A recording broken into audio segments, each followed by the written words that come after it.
Stay tuned for today's Antidote, brought to you by the Renegade Success Network. Today's Antidote features a healthy dose of thought-provoking insights and information for business owners, entrepreneurs, leaders, and nonprofit professionals. Each day since March of 2020, this program has offered that one thing to help you continue on your own unique pathway to success. And now, Renegades, we bring you Bob Graham and Tom Brush.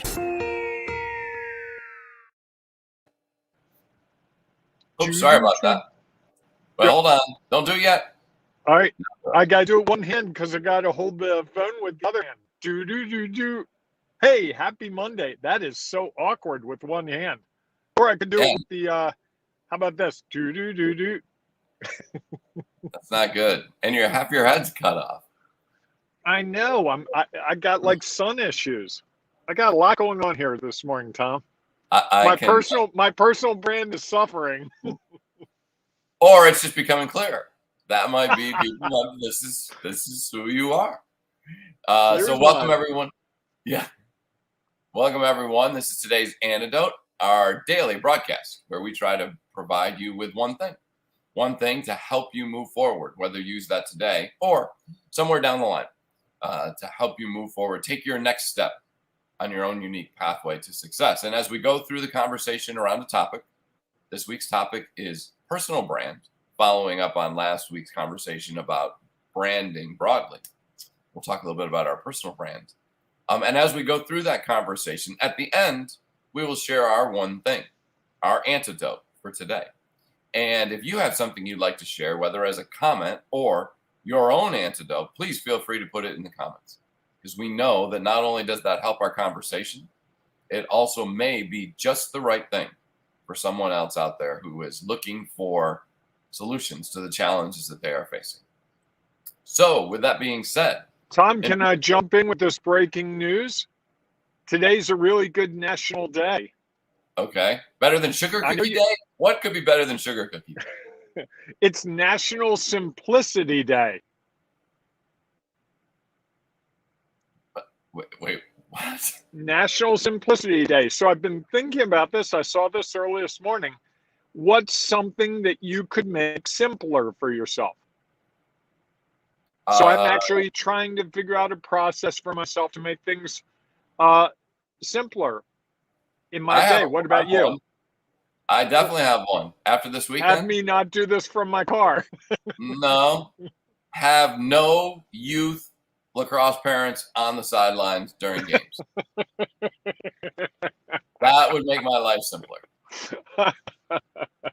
As I will share in my celebration for today, I was able to keep my sanity while all the parents around me were losing theirs. So that's my celebration. Wow. That's the most negative thing I've ever heard you say on this, Tom. Yeah, well, it was one of those weekends. So I'm getting it was hot. You're sticky. You were officiating. I can only imagine. And you've got more this week, right? Oh yes, a full week of crazy parents, coaches, hot weather, artificial turf. It'd be awesome. Well, this is life and death, Tom. You know that. I mean, a 14-year-old not getting the call going their way could be a life and death issue. Could be, I guess. Well, so let's get to the issue of personal branding. Correct. Before we talk about personal branding, do you want to talk about our July networking events? I would love to, Tom. I'm at the edge of my seat with the opportunity to share. Hey, folks. Are you thinking about how to network and going, oh, I hate networking. Why? Come to one of our events because we're going to show you how, and it's going to be fun. You can see the times right there on that beautiful slide Tom put together.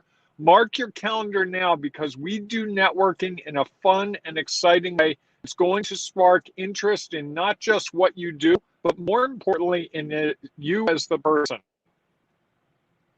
I like that. How, why, fun. That's pretty good. I'm not sure that was following simplicity. You used 3 words instead of 1. That was good. Thanks. Glad you appreciate it. All right. I do. I always appreciate your humor. Thank you. I appreciate that. Now, let's dive into personal brand. And really, because personal brand is a lot about who you are. So what are some of your thoughts about our personal brands? I think there's I want to modify what you said a little bit. It's about who you choose to be when you're dealing with certain situations. I think there's things about me that I don't share on this broadcast. There are things about me that I don't share with my clients.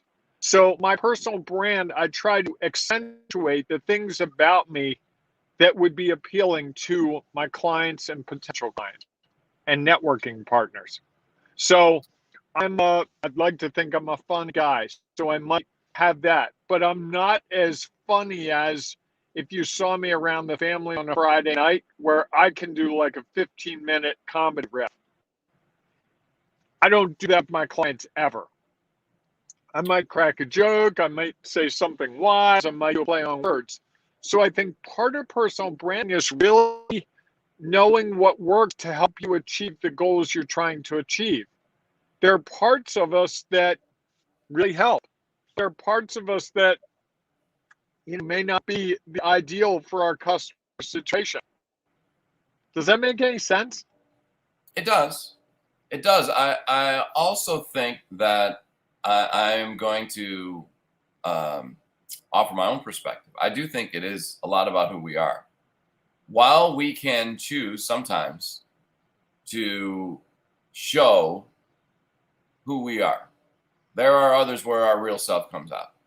And I think that's, it's interesting. I think that's why a lot of people like to play golf or do something non-work related with people they work with, because you start to see the other side, not just what is the, I don't want to say facade, but what are the things they choose to do is what are the things that happen when they don't always have the opportunity to choose. Again, it reminds me, I'm sure that there are some lovely people who were on the sidelines this weekend. Put them they just never didn't interact with you, huh? Well, no, I just think that what happens is they are put in other situations where a part of who they truly are shows up. And I think the real us comes out in those times when we don't have the opportunity to plan. And while we can do everything we can to create this brand of this is who we are, in those moments of challenge, who we truly are is what comes out. And that can erase all the effort we made in choosing to be one way and choosing to show this is who we are as a person. And I think those things will become ingrained in the people who are involved in that interaction, and they won't ever forget it.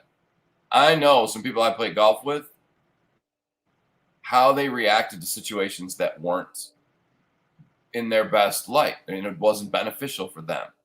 So you got to see a little bit more of how do they deal with that.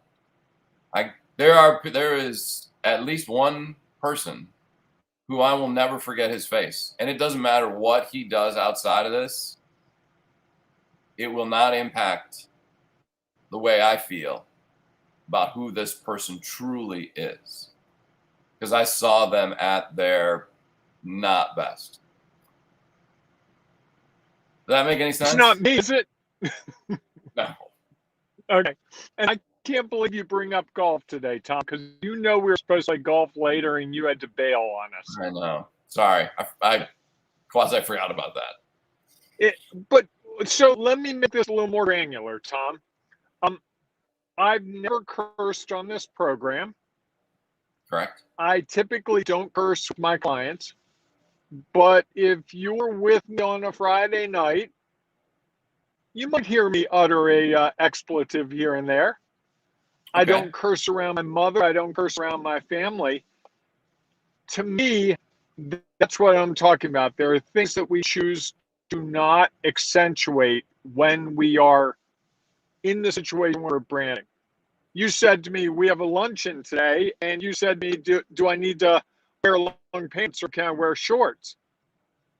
That's a personal branding decision, right? Absolutely, no doubt.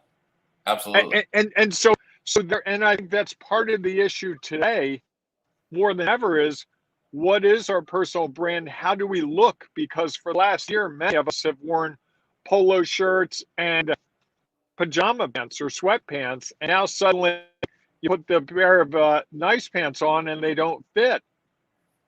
And then what you do with your personal brand, do you say, you know what, I'm going to wear my sweatpants to this meeting because that's who I am? Or do you go out and buy another pair of dress pants? Both of those are the right choice for the right person in the right situation. And that to me is part of what makes personal branding so exciting and so fun, is that you get to make choices and there's no rule book. I can't give you the definitive personal brand guide. If you do these things, you'll be a multimillionaire in 2 weeks. Doesn't exist. Sure. Well, and I think that's the thing, is that there are many opportunities for us to choose, and we can decide whether what, and it goes back to me, is what's real for you. I can decide that, you know what, I'm okay with wearing shorts. I really don't care, unless the restaurant's like, nope, you have to have pants. Then I'll be like, okay, I got to wear pants. But I can also choose that this is what's real for me, and this is how I'm going to show up. And I feel like I can be a professional, potentially even in sweatpants. And does that really matter? Or how is that going to impact the others around us? And there are people, there's no doubt, who will choose, this is what they're going to do. It doesn't matter what anyone else thinks. I mean, I don't know why this came to my head, but I guess maybe because I saw him briefly on TV last night. If you know the guy Simon Cowell, who was forever on American Idol, and now he's on like some other show, wore a black t-shirt all the time. That's all he ever wore, black t-shirt. And you'd be like, dude, you're on TV. Put a collar shirt on, do something. He's like, this is my brand. This is who I want to be. And I don't care. I will take whatever comes with people's perceptions of that's not the way he should dress. Right. And I think that's the key. You can accept it. Sure. Yeah. I think that's the challenge, is are we comfortable enough with whatever our brand is to continue to use it? Or do we feel like we need to make choices and change? I went down to a conference and spoke, whenever that was. Feels like forever ago, probably October, November. Chose not to wear a tie. Chose to wear a suit and a collared shirt, but not a tie. And I think that was a personal choice of the way I wanted to think about branding myself. In the past, I never would have done that. I would have been like, this is the way it has to be. And I think the opportunity to consider that changes, especially as someone who's an entrepreneur. You have the opportunity to create the standard, right? You're creating your personal brand. Now, in doing that, there are people who might not value or appreciate that. And at the same time, there might be others who are drawn to you because that is the way you have decided to share yourself with the world. Same thing for a business leader or manager, right, Tom? Absolutely. If you're managing a nonprofit organization, you choose how you're going to come in, you choose how you're going to address your employees, you choose how you're going to engage with them. You make a lot of personal branding decisions in a corporate climate that I don't think people often think about. It's no different. And what I'd say the biggest thing to get across, if we do nothing else this week, I would say it's consciously looking at what you want that personal brand to be. That's the most important thing, because absent your involvement in what your brand is, I'm going to decide your brand based on probably the day that you don't want me to. When you're in jeans, ratty jeans, and a ratty t-shirt because you just went to the dump, and I run into you and we're going to have a business relationship, I'm like, geez, he looks really bad. It's Tuesday at 3:00 and he looks like, a truck ran over him. Now, if you said, hey, it's Tuesday afternoon. I was helping a client. We had to clean out their building because they had a really bad fire. Be like, oh wow, that makes sense. And I think so much of this personal branding is based on appearance. We make a lot of assessments on people based on how they look, right? Sure. Right There's or wrong. Correct. And there's usually a whole lot more to the story. Absolutely. No, but I think we all do it, right? absolutely. I mean, I think that's we have those senses, right? We have our eyes, our ears, nose. So that's the first thing that we do to identify what is in front of us. And right. Until there's the opportunity to speak and maybe ask questions or understand why someone is the way they are, we miss a bigger part of what and who their personal brand is. Because again, there's your brand of your appearance, and then there's the brand of when you speak and you have a chance to get to know someone. And then there's the deeper understanding of what all is behind all of those things that came first. It would be in some ways a whole lot easier if we knew the whole backstory.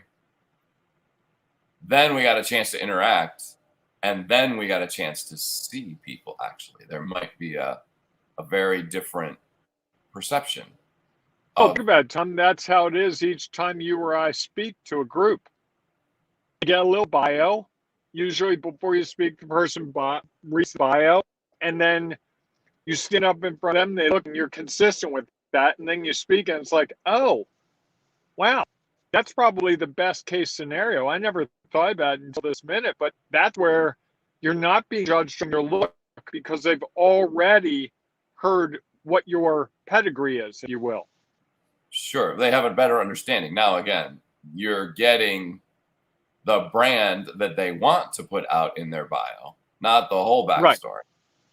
Right. Because although you typically will get more than you might think. I mean, it's amazing when someone is speaking, part of the bio is the life experiences they've had. So you have a different understanding.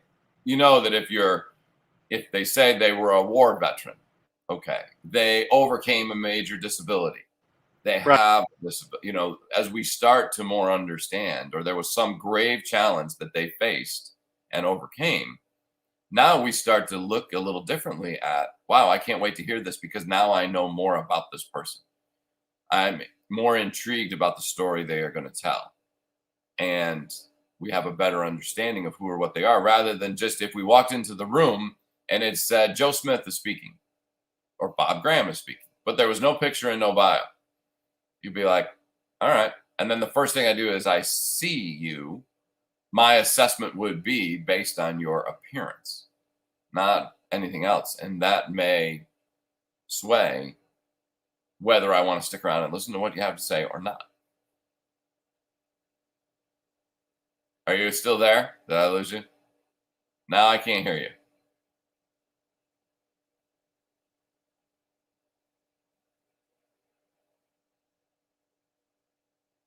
Uh-oh. Bob, are you there?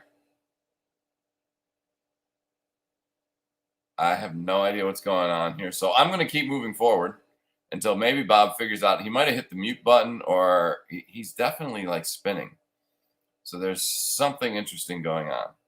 He clearly cannot hear me, or I just can't hear him. So that's interesting. Anyhow, so as we start to get to the close of today's show, and now he's gone. All right. So I'm going to try to wrap this up. If I can, I'll provide that one thing. I think that the one thing I have today around personal brand and who you are, I guess would go back to say, we all have the opportunity to make choices and choose. The hardest choices to make are the ones when we're under the most pressure.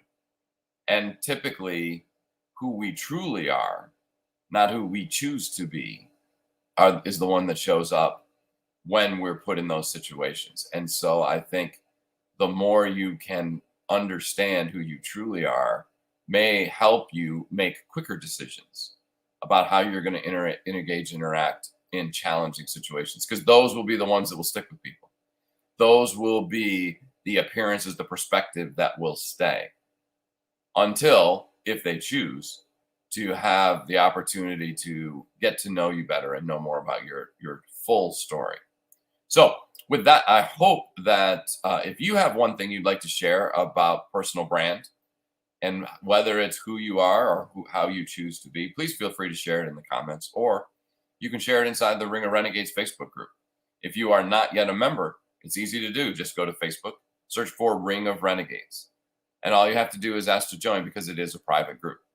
Because we are trying to create a space for leaders, nonprofit business owners, business professionals, people leading teams and organizations to find and identify their next step and take that step along their own unique pathway to reach the success that they desire.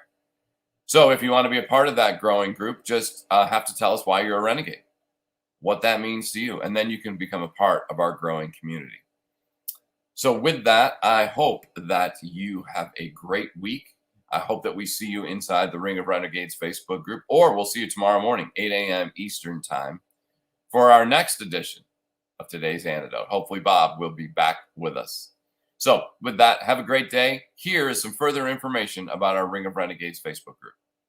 Take care.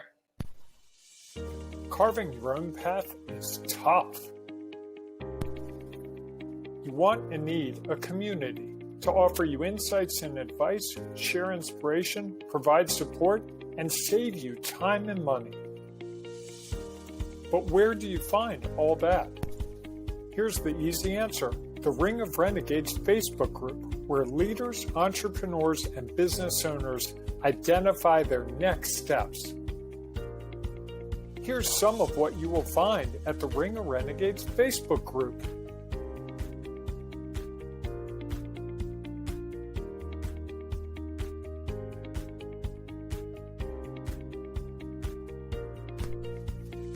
Just go to ringofrenegades.com and join today. Find and accomplish those next